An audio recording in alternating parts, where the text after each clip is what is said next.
Greetings and salutations, fine people. I'm Patty Alvarez. Welcome to The Good Soul, a show where we'll have supercharged chats with everyday humans from all walks of life and unpack what in their story will inspire us all. We'll extract the untapped wisdom, distill it, and serve it up to you in all the right ways that will engage, enlighten, and most of all, inspire growth within your soul. I think people are awesome. So join me on this journey through the hearts and minds of ordinary people to uncover the good soul within you. This is The Good Soul. Welcome back to The Good Soul. I'm your host, Patty Alvarez, and today we're diving into an intriguing topic that I'm anxious to learn more about. We're at episode 43, The Power of Speech. In this enlightening episode, we're joined by Lori Curry, the dynamic and super cool owner of Lake Norman Pathology. Together, we'll uncover the many facets of speech pathology and explore how crucial effective communication is in our lives. Whether it's overcoming challenges in speech development or enhancing cognitive abilities, Lori will shed light on the transformative impact of this vital field. So tune in and discover how the power of speech can change lives. Welcome, Lori. Hi, Patty. Thanks for having me. Thank you for being here. You're such a sweetie. Absolutely. You have such a good vibe and aura about you, right away. You're beaming. Well, thank you. I appreciate that. Oh, you're very welcome. So I want to start. I always like explaining to everybody how we met because I think it's a cute story. It is great. So I've been every once in a while I'll bug Hillary. What's the name of the studio down there? Atha. From Atha Yoga. I'll text her and say, in Blakeney, in Charlotte. In Charlotte. Mm-hmm.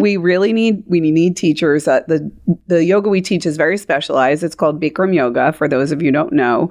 And it's a very specialized training. And I'll say, we need people. And I understand what it is to run a studio. So she never, and then finally it was like a dream came true. She messaged me about 2 months ago and said, I have one of my favorite girls who's moving up there. And lo and behold, here you sit. Yes. And so I was not recently introduced to Bikram, but I was never a Bikram practitioner until I started teaching over at Atha. And I've been a group exercise yoga instructor since I was 16. So if you want to count those years, we'll be here a while, but you know how that is. Yeah. And got involved in teaching over at that studio, and Olga and Hillary talked me into taking the training. I fell in love with the practice. Mm-hmm. And we could talk a little bit about that today because there is a weave that goes into what I do. I would love that. Okay. Which is super cool. So when I embarked on this journey to move to Davidson and become the new owner of Lake Norman Speech Pathology, my friend Marianne just retired. So we kind of passed the baton. I needed to still have the yoga and the teaching in my life. It was my one thing. And I was sad to leave. Yeah. But told myself that in order to get things, sometimes you have to give them up. And so this connection is super cool. I'm so excited. Okay. So let's rewind a little bit. Tell me a little bit about where you grew up and what landed you in Charlotte, North Carolina. So both my parents are from this area. My dad grew up in Charlotte. My mom's from Huntersville, right down Sanford Road. My grandfather had a farm. Oh. So yes. And I believe my dad was selling coffee to her farm, and that's how they met. And they were married for 54 years. We moved when I was 3 to Ohio. So I grew up in Ohio, spent 18 years there. And with my parents' Southern roots, they really encouraged us to go to school in the South. So my sister and I both wound up coming to school South, and my parents made their way back, and we've kind of reconvened as a family down here. I think that's great. Wouldn't want to be any other place. Yeah, I love it here too. I'm from New Jersey, and I love New Jersey, but I say never look back. I know. Really love Once being you get here. Down here and see the sky and the tree and the air and and the people. It's amazing. The people. Yeah. So where did you go to college? So my undergrad went to East Carolina University in Greenville, North Carolina, and then graduate school, James Madison in Virginia. Okay. Nice. Yeah. I passed James Madison on my way back up to New Jersey all the time. Yeah. Beautiful. It's right there. So how did you major in speech pathology, or did you find it later? I did, and it kind of a funny story. I wanted to be a physical therapist. I was very active, and that was kind of my dream, was to be a physical therapist. And back when I was in college, 25 people were accepted into the physical therapy program at East Carolina, and you pretty much had to have a solid 4.0. And I was having a little too much fun to I know to that all make it in. too well. Homework. Yeah. Right, a lot of homework. Great. Yes. And so I called my sister and I was like, I just don't know what I'm going to do. She was a business major at UNC. And she said, hey, my roommate's a speech pathologist. Why don't you go check it out? Mm-hmm. And so I did. And physical therapy, speech therapy, occupational therapy, they're all intertwined. And so I chose speech therapy, and that was kind of how I jumped right in. Yeah. Okay. So tell me a little bit about what speech pathology is. Yes. So if you look up the word pathology, it is the study of disease. And I was thinking about that this morning. It kind of sounds funny with speech in front of it. Like, what disease could you have in terms of speech and communication?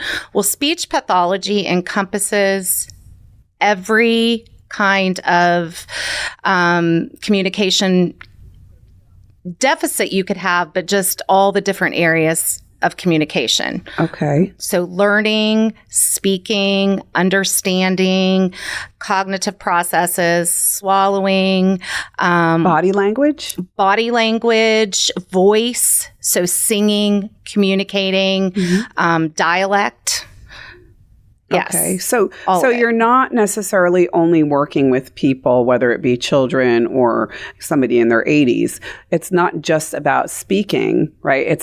It's all that goes into communicating, period. Absolutely. Meaning, like the Italian in me always uses my hands.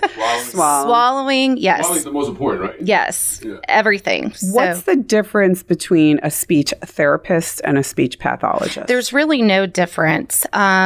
Speech language pathologist is the technical term that encompasses everything we do. Speech therapy is your layman's term, just easier to understand. And a good way to think about it is speech pathologist or speech therapist, we are in business to treat an individual from birth to death. So it's everything in between. Okay. And what sparked your passion for this? Like, what is your why in terms of speech pathology? I have always wanted to make a difference and help people. I kind of jumped into speech pathology, and I loved working with kids. I love the medical community, and I knew I wanted to do something along those lines, and just being able to encompass working with children. I spent a lot of time in the medical industry, which I really, really loved, and just making a difference, but being able to communicate, get to know that person, and just to really make a difference in their life. So when I go into your office, right, what would the goal be for you, for me, to be able to articulate my words and message more effectively so that I can live a more fulfilling and confident life, would you say? Yeah. So we see, at my private practice in Davidson, we see a lot of school-age children, a lot of infants, preschoolers that are for some reason having difficulty learning developmental milestones, producing their speech sounds correctly. There might be a medical background reason. They may have a head injury or a birth injury or something like that that has caused problems in the brain that interfere with understanding or speaking.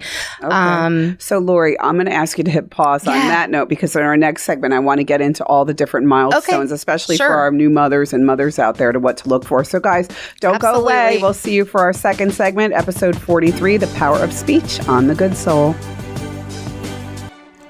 This segment of The Good Soul is brought to you by Aaron Fisnick, certified luxury home specialist with Ivester Jackson, Christie's International Real Estate.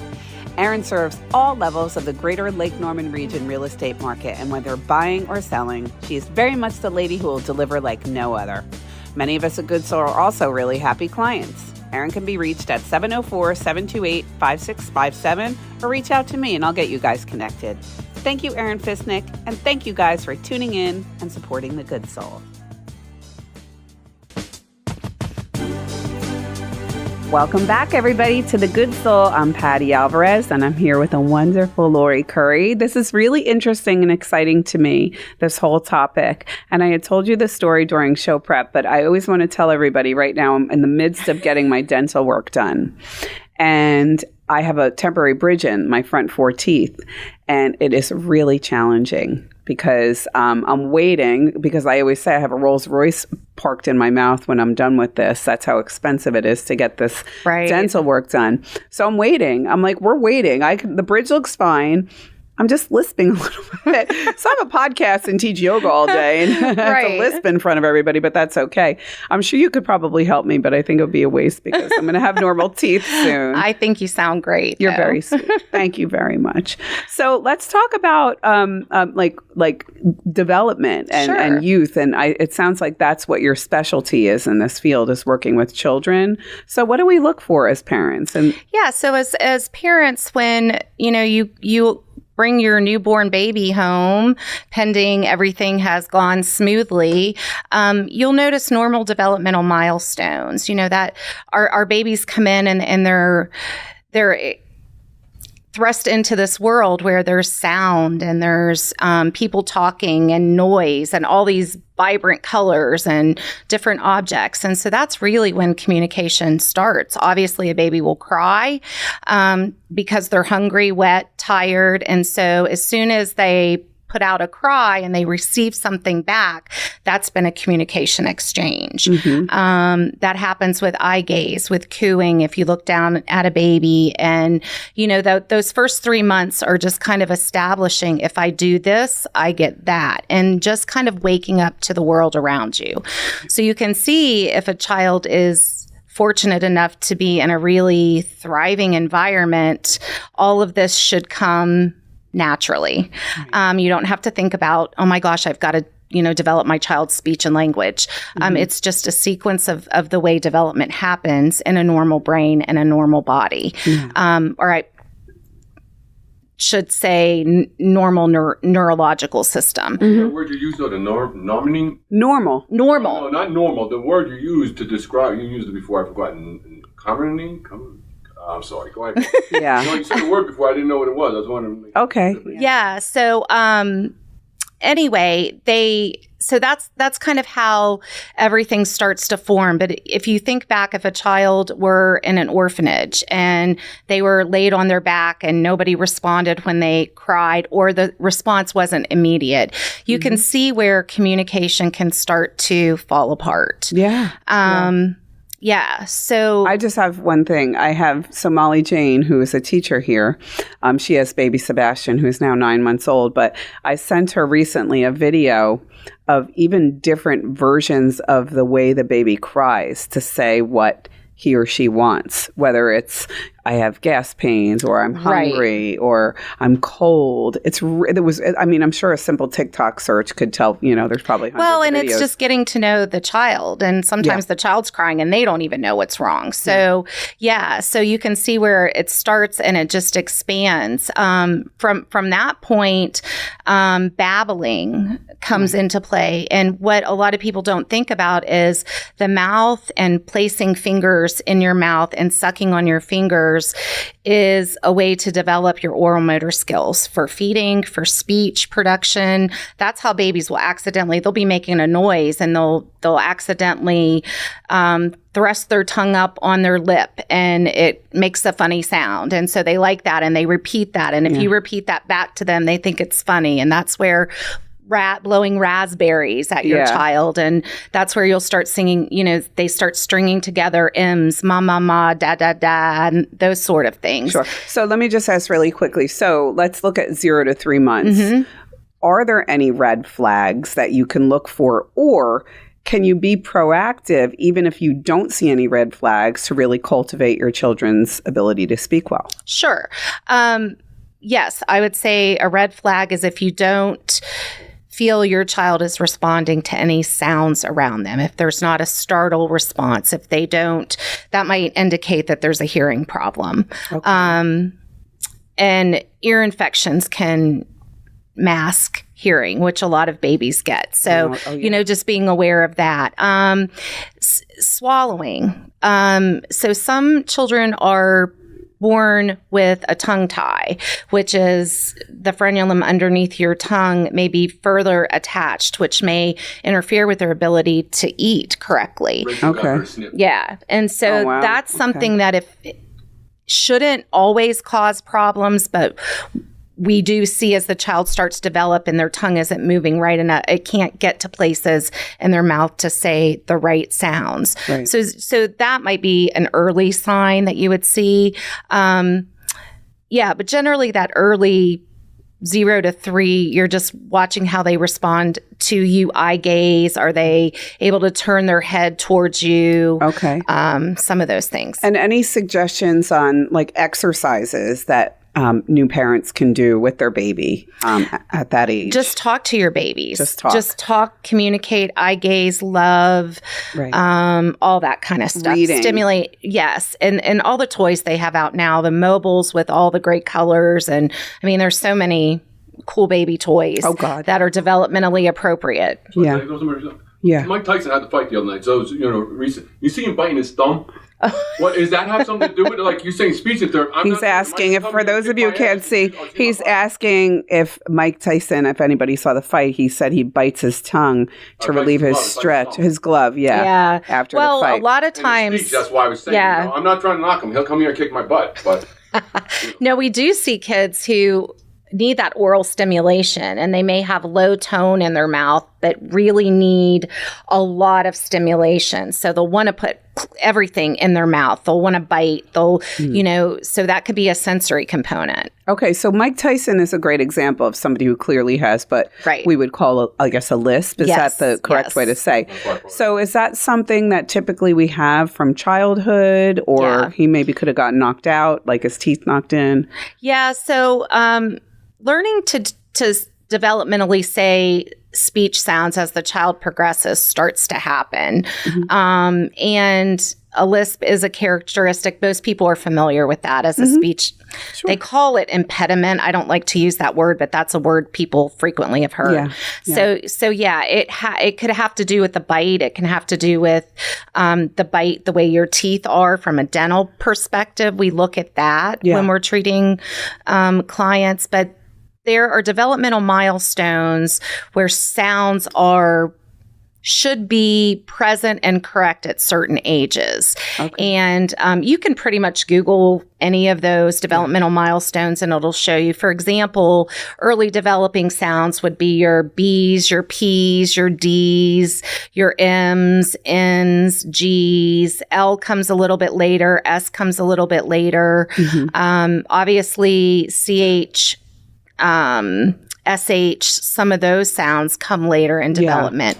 I have a question. Yeah. Like, can lisps be corrected? Oh, absolutely. So that's something. If somebody has a lisp, it doesn't have to be. But you said it does. Like with Mike Tyson, it's like kind of cute. Sounds it's cute. I think it's kind of cute. Cool. It's cute part of his identity, right? Insult the guy. You come here and like I said, after I could last 3 rounds, I'll be all right. But. Right.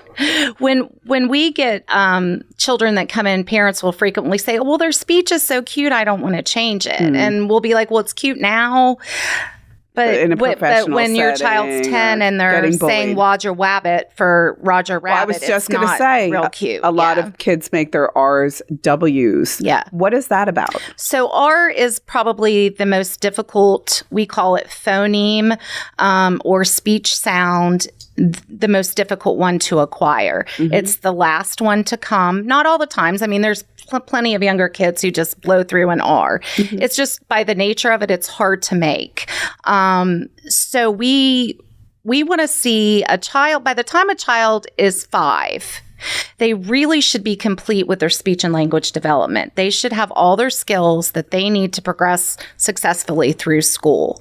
And including speech sounds, but R could be a little bit later, 7, 8. So we have to evaluate the child and decide, are they ready to make it? Do they need a little bit more time? So how would you handle something like the R being the W? Like how do you? Right. So We are trained in techniques. There's all different kind of tricks that we have to teach a child how to hear the sound correctly, to watch and make the sound. So there's certain things you have to do with your tongue. And so we can train a child or give them techniques through therapy to learn to do that. We even have some little tools called speech buddies that help your tongue push a little apparatus that we can put in their mouth to help their tongue get in the right place. And so it's really like anything, strengthening a muscle, you know, it's like that. Like what I'm thinking is if you hear somebody who speaks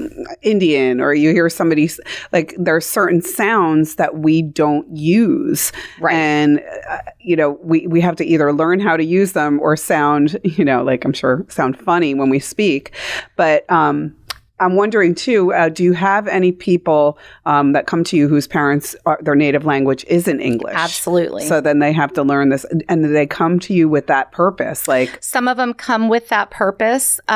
Sometimes if there's bilingual in the family, they can have trouble learning correct English. And so we'll have to see them to help with language and speech. Yeah. At that point. So Manny's father is from Spain. And I'll hear it come out, and he says, he doesn't say pizza, he says pizza. Right. Pizza. And I'm like, man, it's pizza. But he says pizza.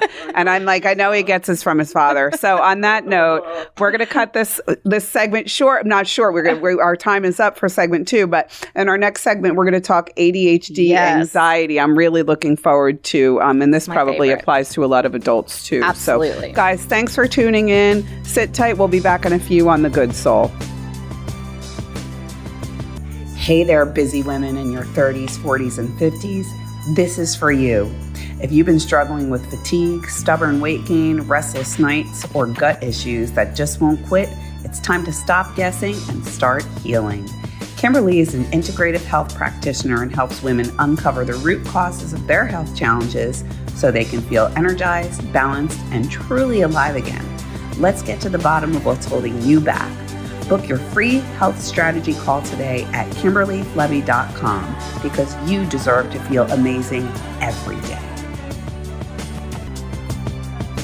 Welcome back to The Good Soul, everybody. We're at episode 43. I can't believe it's episode 43, by the way. That's crazy. Wow. That's the power of speech. So on the break, we were just talking about, you know, I was a little, I don't want to say nervous, but I was like, is this going to be like, what kind of questions am I going to ask? You're doing awesome. Well, I could talk to you for days about this. Speech pathology. I'm like, what am I going to call this? Because when you think about when I'm deciding on the titles of the show, like what do I look for when I'm looking through Lewis Holmes or Joe Rogan? Now they have famous people on, but like, I'm like, how am I going to title this? What is more important than our ability to communicate effectively?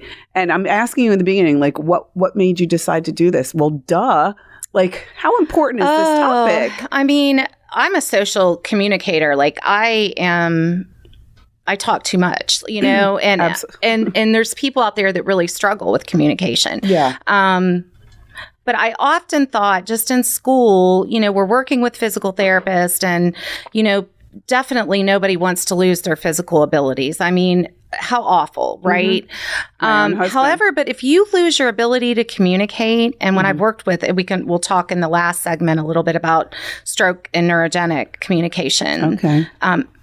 It is so frustrating if you can't tell somebody you want to drink water or you can't get your basic needs met because you can't communicate. Yeah. Well, it reminds me of sleep paralysis is what comes to my mind. Do you ever deal with people who deal with sleep paralysis? So there's locked-in syndrome where you're in your body and you just cannot communicate. Yeah. Yeah. So if you don't know what sleep paralysis is, it's basically when you wake up and you're awake in your head, but you feel like you can't move, you can't speak, you can't. I think that's a dream sometimes. Well, I feel like at least once a year, somebody will say, I had sleep paralysis last night. Yeah, it's very scary. It is very scary. Well, did you ever see the movie, it's from a movie, a World War II movie, but it's the song One by Metallica. And the guy is, if you haven't seen it, it's an interesting music video, but did you ever see that video? And he's trapped like in his head. And he's lying in the hospital, the medical tent during like that. Yeah, it's crazy.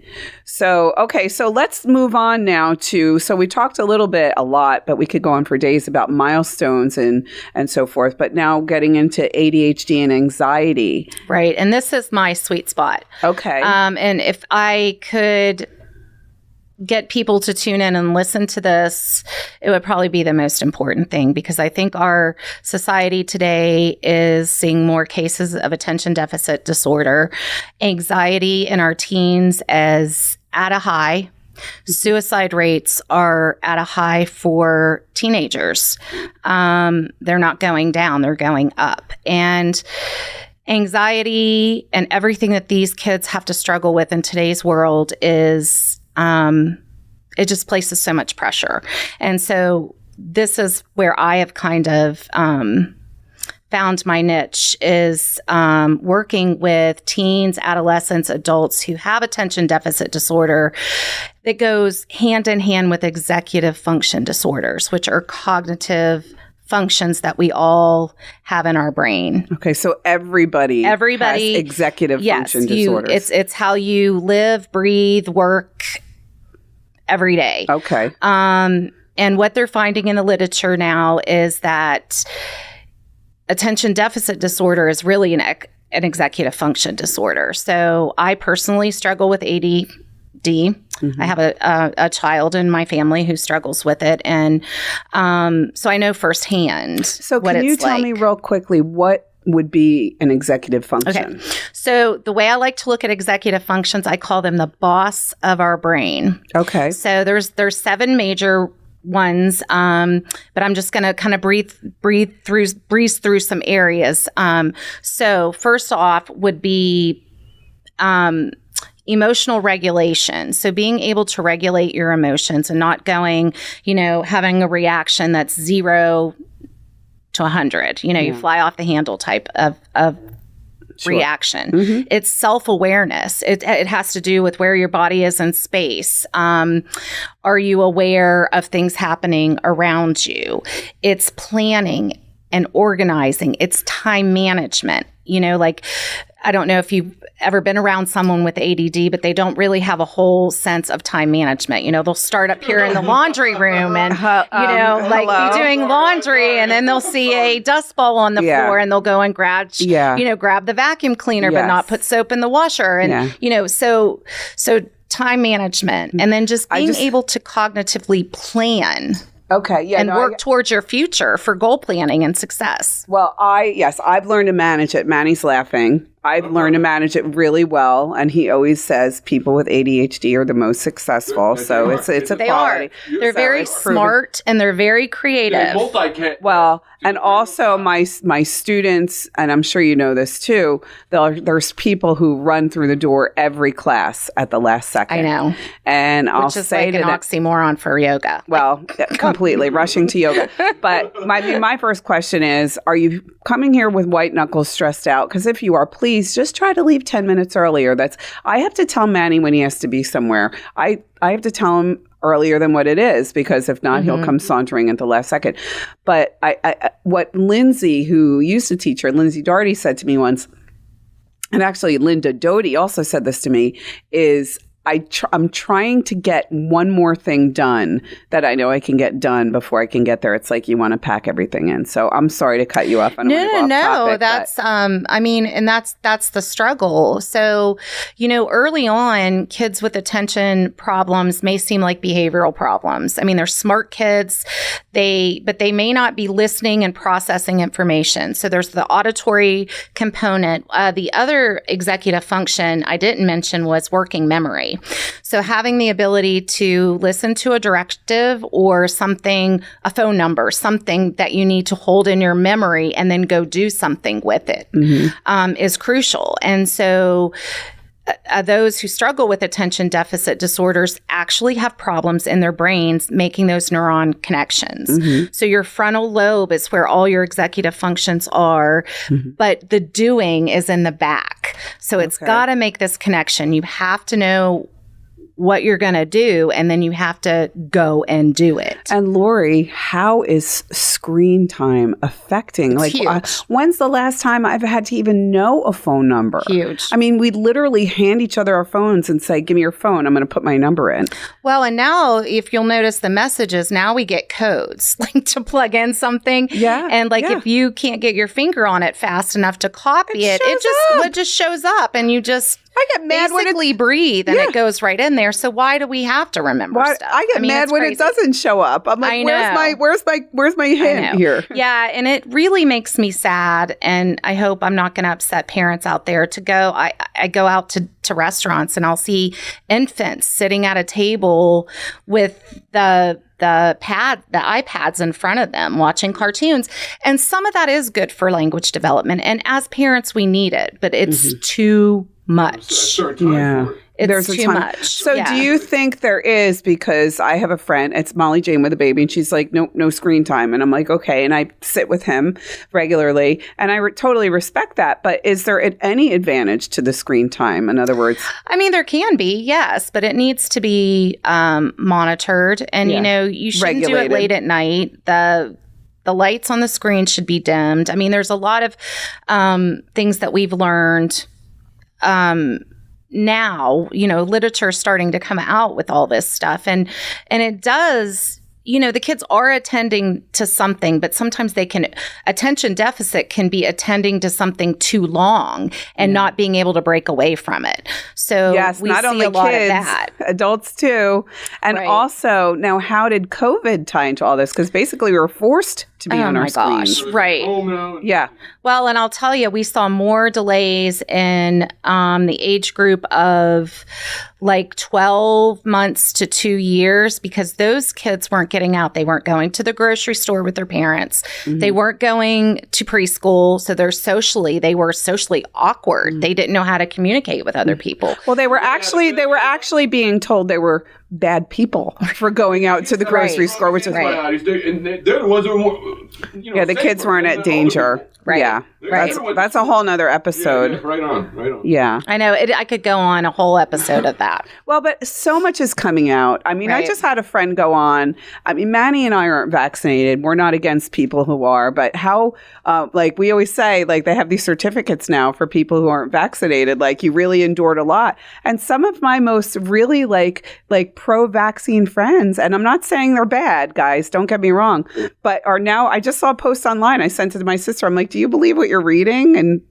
all these things that we thought were right. I know. And again, I know everybody meant well and everybody was scared and doing their best. Something new that nobody had ever gone through before. Yeah. Well, thank God we have people like you to swoop in and save us from all of this chaos and mayhem. So guys, don't go away. I hope they don't cut that last scene, that last segment, because I said the B word. But anyway, guys, stay tuned. We'll see you for segment 4 in The Good Soul. Who isn't looking to get happy and healthy and empower themselves in an extraordinary fitness community? At Good Soul Hot Yoga, we offer life-changing yoga, strength training, cycling, and relaxing therapeutic classes that will make everything in your life feel better. For some power, balance, and peace of mind, we will deliver. Come experience our spa-like wonderland in the center of Mooresville. We will become your happy place.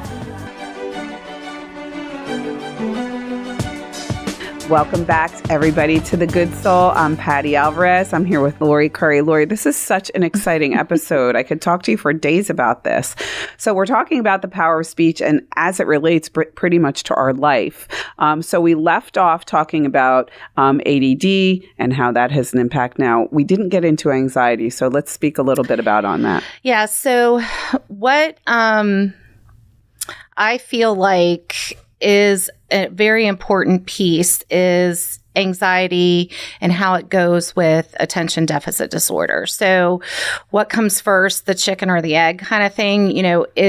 Is anxiety causing attention problems, or do you have anxiety due to the attention problems? Mm-hmm. So a lot of times these kids are struggling in school. Teens, they can't manage to get their homework from a folder to their backpack, and they've forgotten when this test is, and, just really unorganized and not being able to process information. And all that stress is making them anxious, which makes the initiation stop, which makes everything so much harder because you're spinning in anxiety. And we all know we've all been anxious, one time or another. And what that causes physiology portions in your body. It can cause you to shut down, be sick, not want to go to school, the kids with the stomach aches, all kinds of stuff. So working with these kids and being able to teach them how to manage their executive functions, how to use the brain to problem solve, to advocate for themselves, to make healthy choices, to sit down and if I make this decision, well, this might be some things that are going to happen. If I make this decision, these are some things that are going to happen. So really to learn that they have the power and the tools in their brain, they just don't know where to start and what to do with it. And I will say my last point on this, and I could come back and talk to you for a whole I feel like we hour do need to do another on this, is exercise and teaching these kids that is one powerful way to manage attention problems and anxiety, and it's in the literature. So that is in all my work. Keep I do moving. with the kids. Motion is the lotion. So how do you find yourself now? Again, I'm opening up a bit of a can of worms. How do you find yourself in a situation? It's almost like you turn into being a psychologist, or are you speaking in terms of you freeze, like people freeze when they get nervous and they don't know how to find the words? So your parasympathetic and sympathetic fight or flight. Yeah, definitely. I mean, think about the child who studies for a test and has, test anxiety, and they go in and they know everything and they sit down and the teacher says to them, you have 55 minutes. And all of a sudden they panic, because they're not going to finish in time and nothing comes out. Yes. Whereas you give that child a test accommodations and it's a whole different story. I am not a psychologist. I am not a physician. I do not diagnose attention deficit disorders.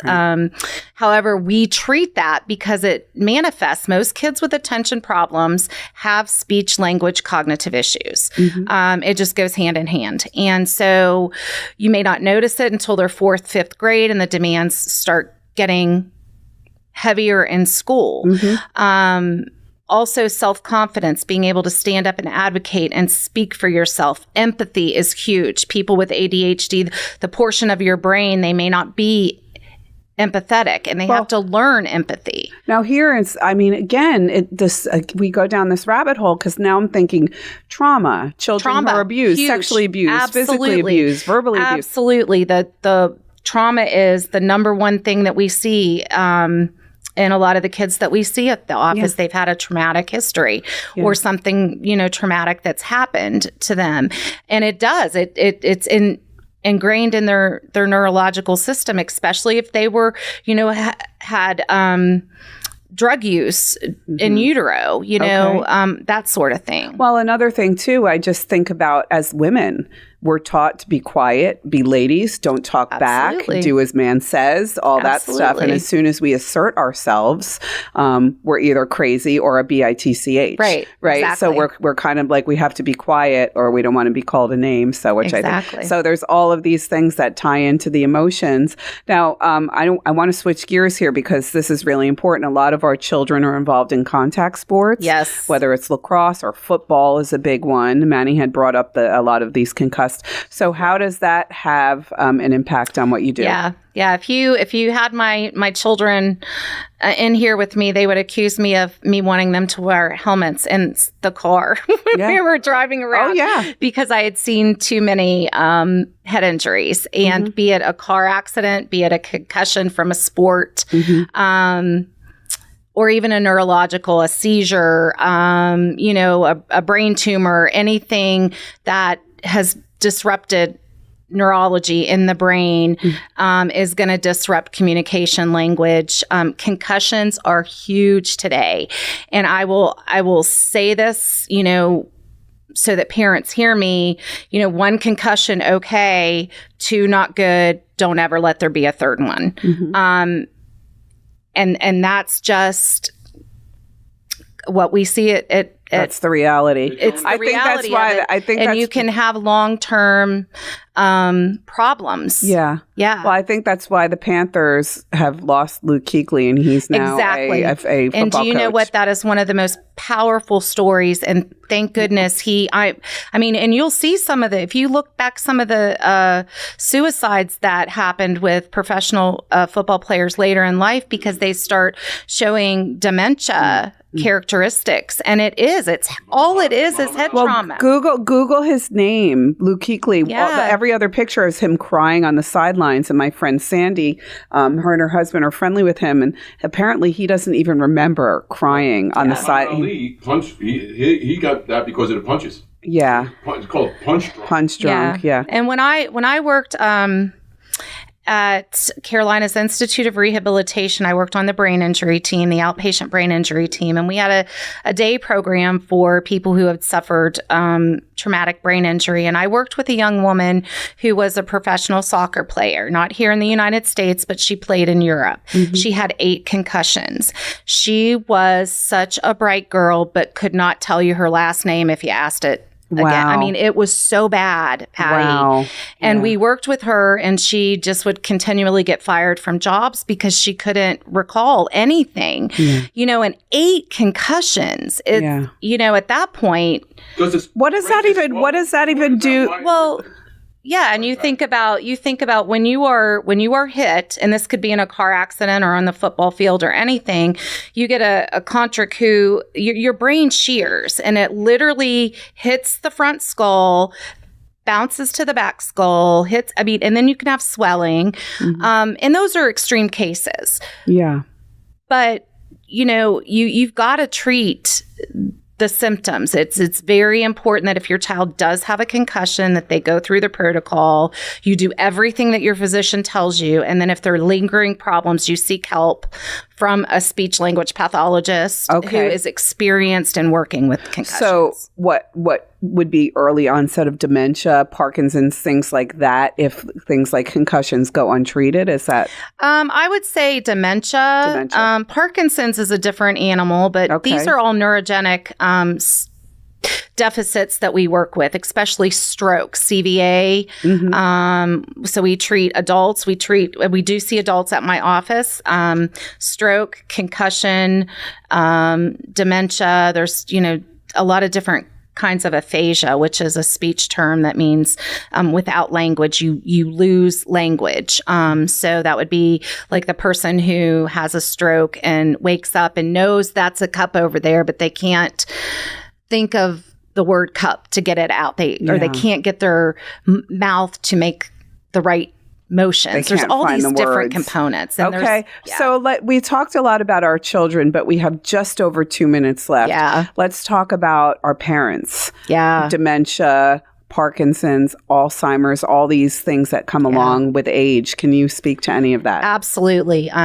Speech therapists will be your best friend, whether it's helping you with a patient, a family member who has dementia.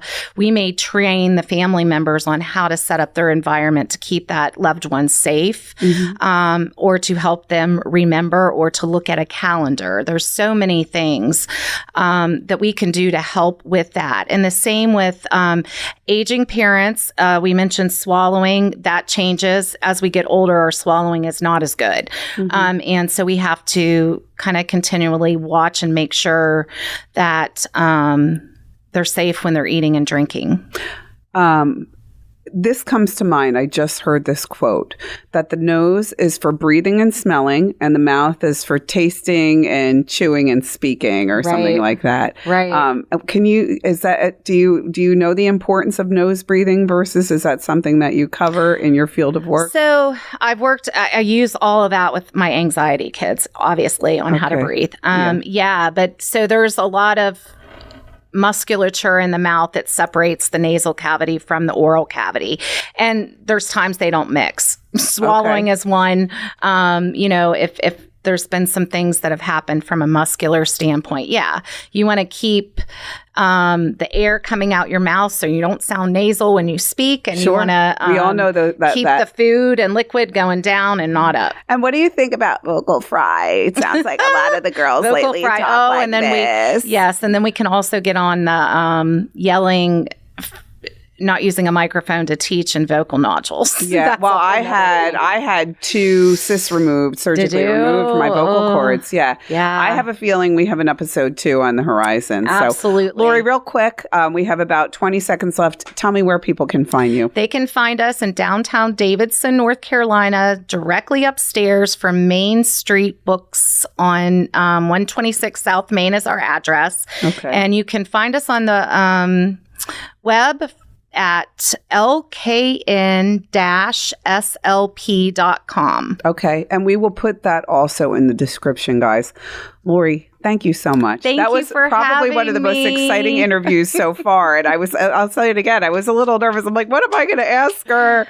This so much great. to ask, so much to talk about. Well, but you're so great too. So we could be talking about like the orange wall, and it would be an interesting conversation. Yes. Yeah. So, yes. Well, thank you for being here, Lori. Guys, thank you for having me, in. Patty. Thank Anytime. you, guys. Yeah, thank you. Thank you, Manny, for helping, and Bill and everybody. And guys, remember, like, comment, share, and just keep coming back for more of the good stuff, and we'll keep delivering it. So goodbye for now. Peace. Peace. Thank you.